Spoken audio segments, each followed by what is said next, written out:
Sponsored by तपाईको सपनाको घरलाई विपनामा परिवर्तन गर्न सम्झिनुहोस् Tamir consultant and construction private लिमिटेडलाई। अब तपाईको बजेट, रहर, सपना र आवश्यकता अनुसार हामी तपाईको आइडियालाई कल्पनामा परिवर्तन गर्नेछौं, त्यो पनि तोकेको समय भित्र नै। Tamir consultant and construction private limited, Sanihat road, Biratnagar.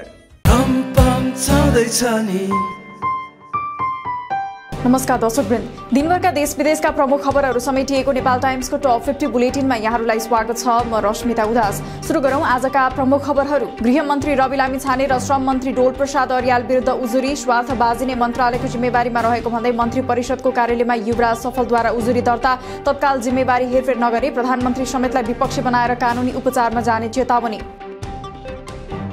राष्ट्रसभा अध्यक्ष पदको निर्वाचन कार्यतालिका सार्वजनिक, फागुन 28 गते प्रस्तावको सूचना दिने, 29 गते निर्वाचन हुने, 29 गते दर्ता भएका प्रस्तावमा एक भन्दा बढी उम्मेद्वार भएमा निर्णयार्थ प्रस्तुत गरिने।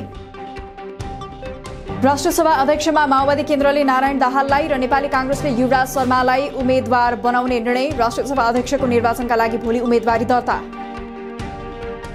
फागुन 29 गतेका लागि तय भएको राष्ट्रसभा अध्यक्षको निर्वाचन सार्ने कांग्रेसको प्रस्ताव अस्वीकृत। अन्य दलहरूले नमानेपछि तोकिएकी मिति फागुन 29 गते अध्यक्षको निर्वाचन हुने, पूर्व निर्धारित समयमै चुनाव गर्ने निर्णयसहित कार्यसूची तय। आगामी 15 वैशाखमा हुने उपनिर्वाचनमा नेकपा एमालेका तर्फबाट उम्मेद्वार बन्न सुहाङ नेमुवाङले दिए निवेदन। रविन्द्र सुवेदी, बुद्धि खनाल र देवी छेत्री दुलालको पनि निवेदन। सूची आगामी 3 चैत्रभित्र जिल्ला कमिटिमा पेश गर्ने कार्यसूची।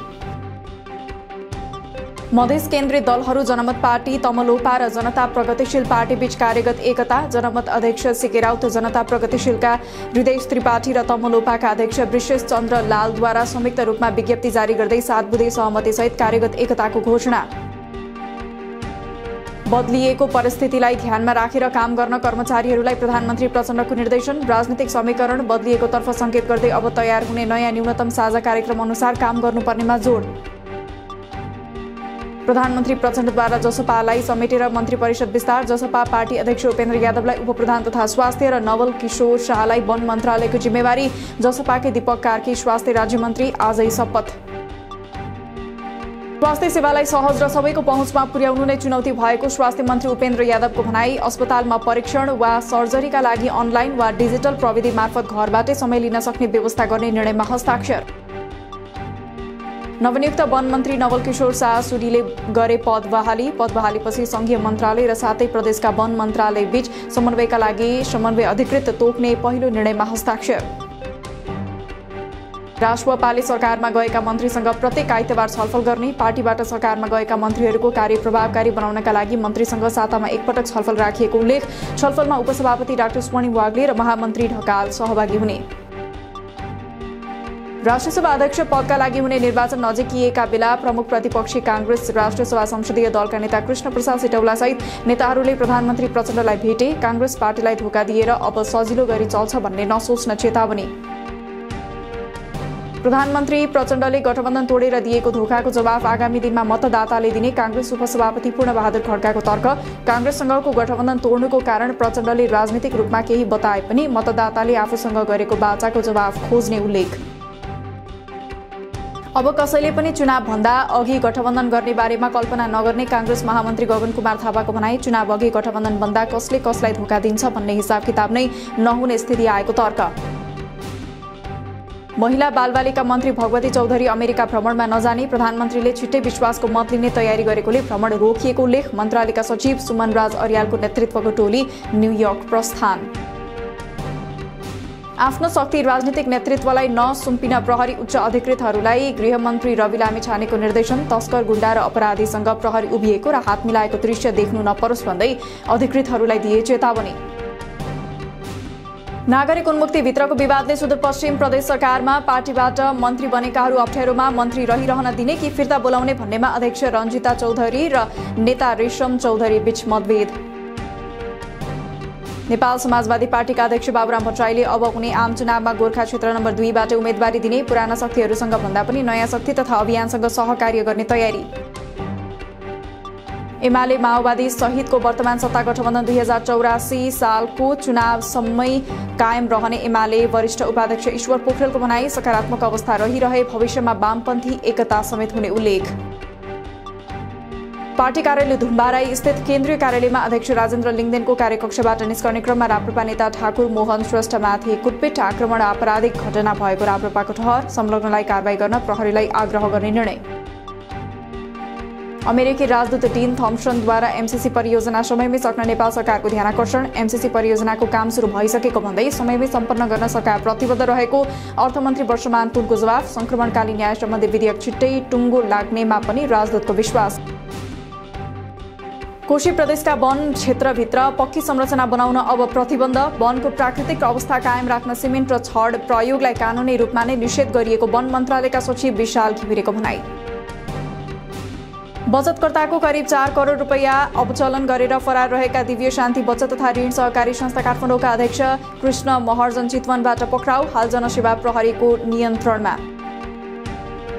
पछिल्लो 5 वर्षमा साइबर अपराधका घटना 6 गुणा धेरैले बढ्यो। साइबर ब्युरोका अनुसार आर्थिक वर्ष 2076-77 मा 23 निवेदन आएकामा चालु आर्थिक वर्षको फागुन 23 सम्म 12,789 वटा निवेदन दर्ता। प्रहरीको अन्तर्राष्ट्रिय अपराध संगठन इन्टरपोल मार्फत डिफ्युजन नोटिस जारी भएका गीतेन्द्र बाबु जीवी राई मलेसियामा रहेको लोकेट जीवीलाई नेपाल झिकाउन सरकारले कूटनीतिक पत्र पठाएपछि मलेसियाली अभियुक्तलाई फिर्ता पठाउन सहयोग गर्ने प्रतिबद्धता। नेपाली श्रमिकहरूको लागि समेत प्रमुख गन्तव्य मुलुक रहेको मलेसियाले आगामी जुलाईदेखि आप्रवासी श्रमिकलाई प्रवेशमा रोक लगाउने, मे मसान्तपछि आप्रवासी कामदारलाई प्रवेश नदिने भन्दै त्योभन्दा अगावै आवश्यक श्रमिक भित्राउन मलेसियाको सरकारको आग्रह। अछाममा 12 वर्षीय नाबालिग छोरीमाथि बलात्कार गरेको आरोपमा 35 वर्षीय बुबा पक्राउ। बुबाले छोरीमाथि बलात्कार गरेको थाहा पाएपछि नाबालिगकी आमाले प्रहरीमा दिइन् उजुरी। महोत्तरीको शम्सी गाउँपालिकाका तत्कालीन अध्यक्ष शेष फारूक सहित 10 जना विरुद्ध भ्रष्टाचार मुद्दा दायर। दोलखाको तामाकोशी गाउँपालिकामा सभाहल र शौचालय निर्माणमा 12,89,000 रुपैयाँ अनियमितता भएको ठहर। मुगलिन पोखरा सडक विस्तार आयोजना अन्तर्गत तनहुको सदरमुकाम दमौलीका बासिन्दाले मुआब्जा लिएर घर भत्काउन थाले। पृथ्वी राजमार्ग सडक अन्तर्गत अहिलेसम्म पूर्वी खण्डमा 51% र पश्चिम खण्डमा 17.5% प्रगति। कोशी करिडोर 220 किलो भोल्ट प्रसारण लाइन आयोजना अन्तर्गत सङ्खुवासभाको धर्मदेवी नगरपालिकामा रहेको वसन्तपुर सबस्टेशनबाट ताप्लेजुङको मैवा खोला गाउँपालिकामा रहेको ढुङ्गेसाँगो सबस्टेशनसम्मको प्रसारण लाइनको पहिलो सर्किट निर्माण सम्पन्न। 73 मेगावाटको मध्य तम्बुर जलविद्युत आयोजनाको बिजुली प्रवाहमा सहज। चितवनमा मिल्क उद्योग बन्द भएको 1 महिनापछि सञ्चालन। बिक्री नभएका अर्थात् गोदाममा रहेका दुग्धजन्य पदार्थ सम्बन्धित संस्थाले लैजाने गरी सहमति। आजदेखि उद्योग सरसफाई गरेर सञ्चालन गरिएको उद्योगका प्रबन्धक दुर्गा पराजुलीको भनाई। सूचना केन्द्र, आर्ट ग्यालरी, पुस्तकालय र घण्टाघर रहने पोखरा भवनको भवन बनाउने निर्णय गरेको करिब 5 वर्षपछि आइतबार शिलान्यास। 18 महिनामा सक्ने गरी पोखरा भवन कोजु इन्जिनियरिङ आरुषि एबीएसी जेवीले पायो ठेक्का।